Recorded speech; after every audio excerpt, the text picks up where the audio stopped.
Bienvenidos a esta nueva edición. Mi nombre es Alison Altamirano Sandoval y en esta oportunidad queremos detenernos a hablar acerca de algo que prácticamente todos hemos pasado en algún momento de nuestras vidas. Llegar a sentir ese peso en nuestras emociones que no siempre sabemos cómo nombrar o nombrar. Eh, el dolor, la soledad, la confusión, esas experiencias silenciosas que marcan la manera en cómo vemos el mundo y la manera en cómo nosotros mismos nos vemos.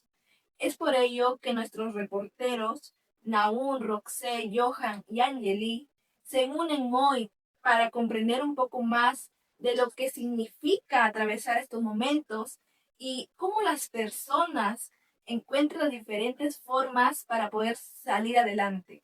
Para ayudarnos en esta reflexión, contamos con la presencia de la magíster María del Carmen Ballena Razuri, docente de la Universidad César Vallejo, a quien agradecemos profundamente que pueda acompañarnos en esta ocasión. Damos inicio a la conversación que busca sobre todo acercarnos un poco más a lo que sentimos y a quienes realmente somos. Adelante con la nota. El sufrimiento individual puede convertirse en un reflejo de una crisis colectiva. Wow, yo diría que sí. El sufrimiento que yo siento puede ser parte de una crisis colectiva. Sí, yo diría que sí. Lo relaciono con la pregunta anterior y no creo yo que les pase a todas las personas, no necesariamente es algo que todos puedan vivir, creo que esto suele ocurrir con personas que tienen una alta sensibilidad, ¿no? Um, ¿Cuántos poetas tenemos y conocemos que han padecido los problemas del mundo, que los han sentido como suyos? Escritores que han dejado eso en sus textos, ¿no? En sus cuentos, en sus poemas. Entonces creo que sí, las personas que tienen una alta sensibilidad, que tienen una capacidad para sentir empatía por los demás, creo que sí están expuestos a sentir con mayor énfasis ese dolor que afecta a la comunidad, ¿no? Y ahí tenemos múltiples muestras, ¿no? Personas que han padecido en sí mismos procesos de depresión, que incluso los han llevado hasta acabar con su propia vida eventualmente, y que han dejado registro en sus obras de arte de ese proceso que vivían.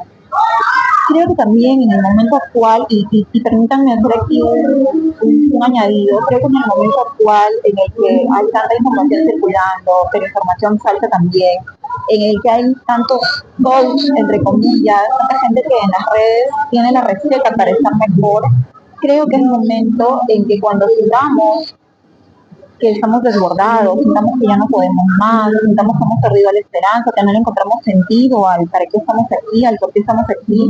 Creo que son señales que nos deben llevar a tratar de encontrar ayuda en algo, ¿no? Son situaciones que deberíamos tal vez compartirlas, tal vez conversarlas y eventualmente que se nos evalúe que estamos padeciendo por un proceso de depresión. Bueno, ¿usted considera que en la actualidad experimentamos más soledad que en tiempos antiguos?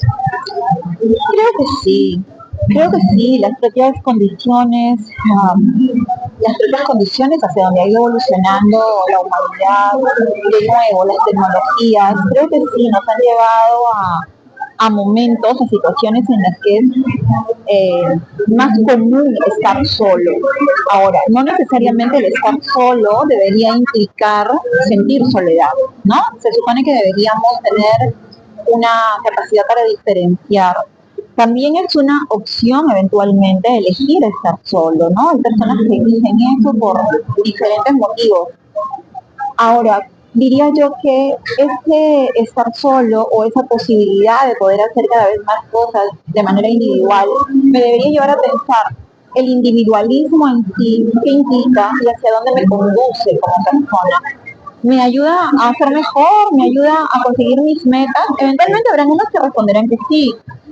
Y lo siguiente que tal vez deberíamos preguntarnos es, ¿y esto contribuye a mi grupo, a mi equipo, contribuye a mi familia, nos hace mejores como comunidad, nos hace mejores como sociedad? Creo que en los hogares deberíamos observarnos, deberíamos mirar esas prácticas que hemos incorporado y que se han hecho tan comunes, en el que cada miembro de la familia tiene un celular, estamos juntos en una casa, pero no necesariamente somos hogar, ¿no?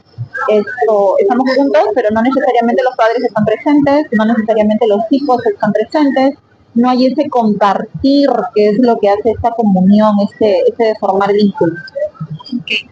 Ahora, ¿cómo afecta la ausencia de un ser querido, la muerte en este caso de un ser querido, a la identidad de una persona? Bueno, yo creo que va a depender mucho de probablemente la edad que tenga esa persona, va a depender el proceso personal que esa persona esté viviendo. Yo puedo compartir mi experiencia personal. Es una de las pérdidas, es la pérdida más importante que yo he tenido en mi vida. Mi padre murió hace 2 años y al mismo tiempo yo venía de un proceso que creo yo que fue un proceso de autoconocimiento, de revelación. Un poco siempre hay cuestiones que uno va descubriendo en su propia vida, en su propio ser, ¿no? Y era un momento en el que yo estaba pasando por un proceso de autoconocerme, en aspectos que yo no había visto en mí. Y yo puedo decir que en ese momento estaba realmente en un momento muy sereno de mi vida en general. Y me permitió vivir este duelo, creo yo, de una manera distinta de si yo lo hubiera vivido cuando hubiera tenido, no sé, adolescencia o niñez, o de repente en un momento de crisis, incluso siendo adulta, ¿no? Entonces, de que impacta, definitivamente impacta, sobre todo si es una figura importante en la vida de la persona. De cómo vivimos ese duelo va a depender mucho de cómo nos encuentra la vida, ¿no? Con qué herramientas nos encuentra. Creo que mientras más autoconocimiento tengamos, más asentados estemos, más recursos tengamos, probablemente podemos transitar ese proceso, ese momento, no voy a decir con facilidad, sino con más conciencia probablemente. Pero imagínate que estamos hablando de una persona que está sufriendo otras carencias, que vive probablemente en la soledad sin quererlo, o que vive en el desamor, o que vive también con carencias materiales, que también impactan, ¿no? Probablemente ese dolor se puede convertir en un sufrimiento, probablemente sea más difícil de curar, probablemente te lleve a otros tipos de situaciones personales. El impacto existe, no se puede negar, y creo que es importante que se puedan encontrar espacios de cuidado, espacios de cuidado personal. ¿Cree que el duelo cambia la forma en que alguien se expresa o ve su vida? De nuevo, creo que son procesos muy personales, ¿no? Creo que no podríamos generalizar, pero que podría cambiar la forma en que uno ve su vida, en que uno ve en general a la vida. Sí, definitivamente, ¿no? En mi experiencia particular, a partir de esa pérdida, yo lo que sentí fue un agradecimiento infinito, porque yo no había perdido en ese momento solamente a mi papá, yo perdí a la persona con la que yo había trabajado en los últimos años, perdí a quien era mi mentor, perdí a quien yo más admiraba en el ámbito inmediato.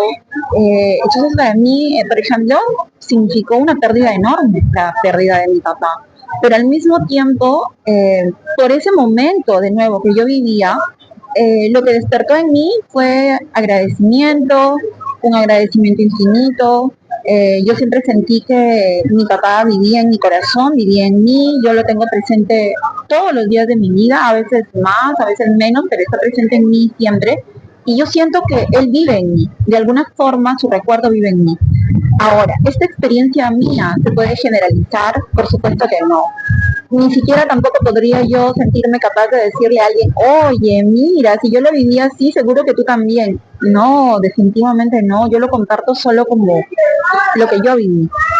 Las otras personas tendrán sus propios procesos, tendrán sus propias formas de vivirlo, tendrán sus propios duelos. Lo que los profesionales de la salud mental dicen es que un duelo atraviesa varias etapas, ¿no? Y que en esas etapas se puede vivir, se puede pasar por el enojo, por la tristeza, en fin. Entonces, lo que creo que tiene que ocurrir es tener conciencia de qué ocurre cuando ocurre un duelo, qué pasa con mis sentimientos, qué pasa con mis emociones. y de qué forma eso podría manejarlo yo mejor. Pero de ninguna manera creo que podemos pedirle a las personas que lo transiten de tal o cual forma, porque en todas va a tener un impacto, en todas va a generar una experiencia para el resto de la vida. En eso sí creo que no hay ninguna duda, como lo planteaban ustedes. Muchas gracias, profesora. Eso es todo.